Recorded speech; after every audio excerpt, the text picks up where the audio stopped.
So how many of y'all believe that bowling balls are just as important as shot making? That if you don't have the right bowling ball in your hand, you're screwed. That if you don't make the right adjustment with the right bowling ball, you're screwed. How many of y'all believe that?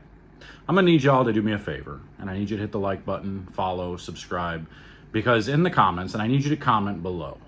Make any kind of comment, I really don't care what it is, but comment below, and I am going to pick one random comment at the end of the week.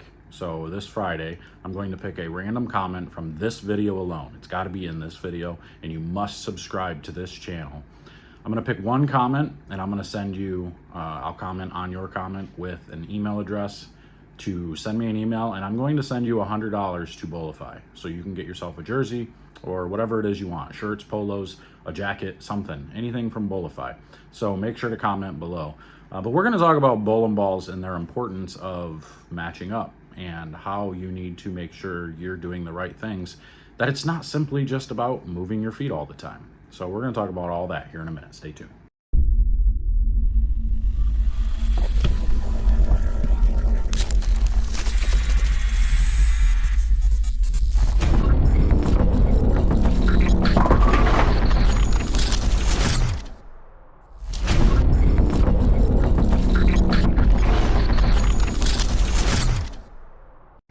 All right, don't forget to comment below so you can be a part of that giveaway. I'm gonna pick a random comment. So just make sure you are a commenter on this video, and you've got a chance to win as long as you are a follower, a subscriber. So bowling balls are kind of a pain in the butt lately. You know, they're a pain in the butt, and it's a lot to do with your success on the lanes.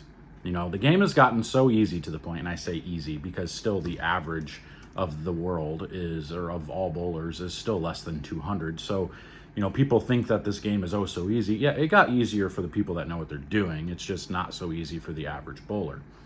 But, you know, bowling balls have kind of made it easier because they've gotten stronger and they've gotten better technology, better cover stock technology, better core technology.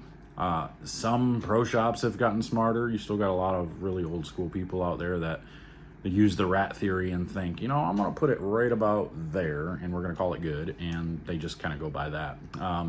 We don't do that over at BowlerX, so make sure you're getting your PAP checked, make sure you're finding it, and make sure they're laying out bowling balls based on how you throw the ball, not just throwing 3 holes in it and being like, oh, it doesn't matter. Oh, he's full of hockey. He doesn't need to find it. Don't listen to them. You know, and if you have to, I mean, I had a guy drive from Texas all the way up here to make sure his stuff was done right. So, you know, do what you got to do. Some people don't have that kind of money, but, you know, if you're anywhere close, come see me. I'll take care of you. We'll check your fit. We'll make sure your fit's right, because a lot of people don't even want to do that. You know, a lot of people are just throwing 3 holes in a bowling ball, and the thumb is round on every case. Don't get me wrong. Sometimes a round thumb is fine. But, you know, for the advanced bowlers who have flat thumbs, a round thumb is going to hinder you. It's going to hurt you more than anything. So make sure you're asking for an oval if you believe you have a flat thumb. And even if you're a beginner bowler and you just want to get started right away with a good oval thumb, go ahead and ask for it. You know, some people, you know, a lot of times I won't give an oval thumb to a beginner because it's all about learning the basics, but it's okay. If you want to go that route, we can go that route. But bowling ball, like when you're bowling league and stuff, you know, who is it that you see has the most success most times? You know, the people that are able to throw the same ball and they basically haven't moved all day. Like some people have it just figured out to where they can stand essentially in the same spot all night long and never have to do anything different other than maybe throw it a little faster. You know, so, and that's what you're kind of looking for. You're looking for as little change throughout the day or night as you can get. So, you know, for guys like me, when I'm bowling league and I'm starting, you know, and it's mostly the higher rev guys that have to move a lot, you know, so if you're 400 plus, if you're standing, you know, for me, I'm standing somewhere around 25, looking at like 13, 14 to start the night most times. Trying to play, I mean, I know that's not straighter up the lane, but the way the league patterns are set up with no oil to the right of 10 and a flood in the middle of the lane, you know, you try to go straighter up that, you know, what would, I guess the gutter would be like 8 and on a house pattern in most cases, because if you go too fast to the right, it's going to overhook. And if you get it in a little bit, it's going to underhook, which is a lot of the problem. You know, so you got to make sure you have the right bowling ball. But usually I'm starting at like that 13, 14 range, throwing it fairly firm up the back of the ball. And I get to stay there for maybe 8, 9 frames in most cases. And the problem is I can't then just move a few boards left, because we're dealing with oils that change so much faster. And I know these companies are trying to come out with oils and conditioners that, they don't change, they don't move, they're a little thicker, the viscosity is a little bit higher.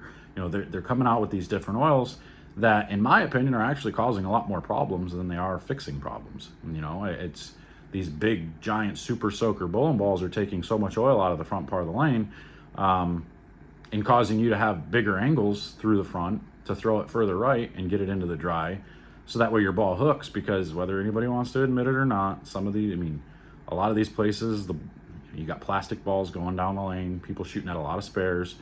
So especially when they're going across lane like that, those plastic balls track oil down lane. And you always have some people using urethane on house patterns, which can even move it down even faster. They don't flare a ton, so you're seeing a lot of the bowling balls carry down oil and making them a little bit tighter down lane. Now, if you got everybody on your pair using high-end super flaring bowling balls, then they're not going to carry much oil down, because they're flaring so much. You're getting new fresh rings on every time that ball rotates down the lane. Now, that core is changing directions quick, so it's not something you really have to worry about as far as carry down goes. The problem you worry about then is those bowling balls becoming too strong to where now they're puking going through the pins, because you got to create the bigger angle, and they don't have enough strength and continuation to get through the pins from those deeper angles. So, you've really got to make sure you're making the right moves. A lot of times just those little, like for me, I was talking about it the other day, the little moves don't do it for me. The little 2-and-1s, the little 4-and-1, a little 4-and-2s, they don't really do it in league patterns for me. Because once, for some reason, no matter where I go, once I get into the middle of the lane, my ball hooks way too much. And it forces or it underhooks. So I get the opposite then, to where I have to throw it to the right. So when I move left, I have to make a big move left, because if I'm in the middle of the lane, so I'm starting at like 13, 14, and I just try to move into like 16, 17, that don't work for me. For some reason, I see an awful lot of overhook, a lot of overreaction, even when I miss left. So it forces me to go even further left. So I got to move a whole nother zone. So I got to get into like 20, 21, 22. But the problem is now I'm in all that soup, right? And I'm in the soup, but I can't use a big giant bowling ball because I'm creating big angles, and those big giant bowling balls just will not make it through the pins from that angle. So you have to use a weaker bowling ball, not a super weak bowling ball, but a mid-range ball, and you got to throw it into the dry. You got to be steep, you got to throw it to the right to get it to hook back into the pocket and create some angle. Otherwise, if you get it in, now your ball goes 5 feet further down lane and you're placking 10s all day. I watch a lot of people that try to play that 16, 17, 18 range, and they kind of just twirl it to the right, and their ball just never gets through the pins. And they're like, oh, I'm throwing good shots, I'm hitting my mark, but I can't get them to fall. Well, that's the problem, is the patterns have become so easy to the point for anybody that knows what they're doing. They can hit the pocket all day long, but having the right bowling ball in your hand with the right layout to get the ball to continue through the pins is so key. Like, that's a lot of the reason why I started going with longer pins. I'm trying to go with 5-inch pins to get the ball to kind of slow its flare down a little bit, try to slow its transition down just a bit, and allow me to use a little bit more surface to create more friction in the middle of the lane, so I can get them to kind of round out the pattern. Like right now on Fresh, like you saw, anybody that saw that review that I did with the new nuclear forge, like that thing was so fast down lane, like super quick. It needed surface.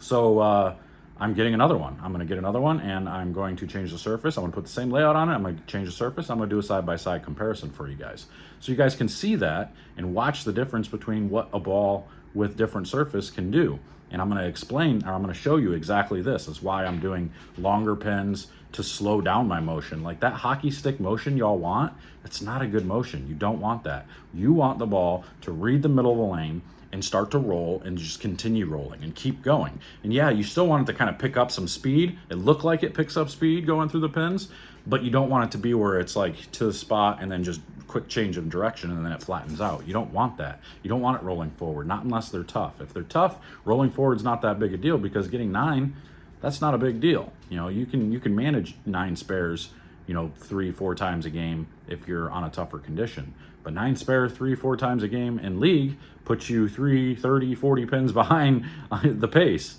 You know what I'm saying? So especially if those 9 spares are in the wrong spot. If you're going double 9 spare, double 9 spare, double 9 spare, you're shooting 220, you're 30 pins behind, the leaders, or 40 pins behind the leaders on a league pattern or on an easy condition. So this is where the game does get tough. Like, you got to pay attention to bowling balls, and you got to pay attention to your moves. You got to pay attention to your angles. Like, this is why I always preach that this game has just gotten so much harder than what it used to be. Because it used to be everybody was using the same 5 bowling balls that were on the market, and everybody stood on the right, they walked. Everybody stood right, they walked left, and they just threw it up the lane, and whoever was the most accurate and was the most consistent won. And that's kind of what it was until Mark Roth came around and started hooking them a little bit and creating bigger angles and more room for error, and everybody was like, holy crap, how am I going to do that? I need to figure out how to do that. And that's when the power game was really introduced, and that's when things started happening. And then you had guys like Mike Miller that said, well, I can't seem to create that with my thumb, and I've got, I think he had pain or something going on. So he started just taking his thumb out, and that was the first little, everybody was like, whoa, is this legal? Because all of a sudden he was striking a bunch, and he started winning. So yeah, I mean, it's, people started adjusting. People started making the game change. Now the biggest change has been two-handers. They're creating more power, more speed, more revolutions, and they're able to do things with bowling balls that us one-handers can only dream of. And it requires us to practice that much more to get that much better at the game to be able to keep up with some of the elite two-handers. And most of us aren't able to do it. I haven't committed enough time to be able to even keep up with most of the one-handers, let alone two-handers. So for me, it is so much about bowling balls. Like, this game is so much about bowling balls, finding a layout that you really, really love, finding a layout that matches up on most patterns. That's what you're really looking for. You've got to find that one layout that's like, okay, this lets me do whatever I want to the bowling ball. Like, you look at guys like EJ and Simo, like these guys, they're basically playing the lanes very, very similar every week. At least they're playing the same type of angles every week. And you see EJ throwing a lot of the same bowling balls at most of the events. Like, throughout the year, he's going to find a couple of bowling balls that really fit his eye, and he's going to use them. Like, it's usually that Venom Shock, and then last year it was that Primal Shock. He was able to use those bowling balls, like at the World Series. He used those bowling balls all week long. The same ones all week long. You got guys that they figured out what they're looking for, and they've learned how to create it. And that's really the key about bowling anywhere. If you're only bowling in one house, it's really just about figuring out, okay, which bowling ball is going to work in this place. And it's going to be a little bit different every week, but then you got to be good enough to make the minor adjustments to get that bowling ball to keep doing what it was doing before. Like, for me, it was an exotic gem at Century Bowl. When I bowled league last year, I pretty much, once I drilled that exotic gem or the Eternity, I used that ball pretty much every week for the most part. And it gave me the same type of reaction just about every week. I had to make minor adjustments, but I was able to shoot between 750 and 770 almost every single week. So it's it's just all about figuring out your own game. You got to figure out what you like to do, and you got to figure out how you get to do what you like to do every single time you go bowl. And it may take a different ball each week. It may take a different hand position one week. You got to figure it out. Like, bowling balls are so important. So, if you're walking into league with just one ball, if you can make it work, that's great. But if you're struggling, come and see me. Like, come, let me match you up with a bowling ball. Let's take a look at how you throw it. Let's find your axis tilt. Let me look at your axis tilt. Because if you've got a high axis tilt, I might have to give you a longer pin just to get it to store that energy just a little bit. If you got high axis tilt and we put a super strong layout on it, it's probably puking before it gets down lane. So it's not going to go through the pins. A lot of times you're going to these pro shops where they're just putting those 3 holes, they're putting the pin right up above the ring finger or somewhere in that little quadrant there, and they think that's good. They're calling it good, and they try to make it work. So do it right. Just do me a favor. Even if it's not coming to me, go somewhere where they're going to find your PAP. Go somewhere where they're actually going to take a look at surfaces of bowling balls. Try to figure out how to get your bowling ball to read in the right spot. They're going to actually watch you bowl and give you some suggestions. Don't just go to a pro shop just because they're cheaper. Cheap pro shops, they never get the job done. They never do it right. At least most of them don't. So that's all I got. I just want to talk about that. Pretty long ramble today, but I hope you guys stuck around to listen to it. Remember, make sure to comment below. Give me some comments down there. I'm going to pick a random comment, and I'm going to comment on it, and I'm going to give you an email address to email me. I'm going to give away that $100 Bowlify gift card. So comment below. Make sure you're a subscriber. A lot of y'all ain't subscribers yet, so make sure you subscribe and hit the like button. But until next time, I'm getting out of here. And oh yeah, and go sign up at 10pindoctors.com. Go over there, use that knowledge base. It's got every bowling ball on the market up there. It'll tell you everything you need to know about those bowling balls. And plus, it's got all kinds of other different details and stuff too. So different patterns, different layouts, all that stuff. You can go get any information you want over there. And be on the lookout for an app that I have coming out. We've got a big a very, very, very big app for bowling coming that's going to help so many bowlers, you know, and it's going to be next to nothing. It's going to be pretty much free. It's going to be cheap. So make sure you pay attention for this stuff. I'm out of here. We'll see you guys later. Take care.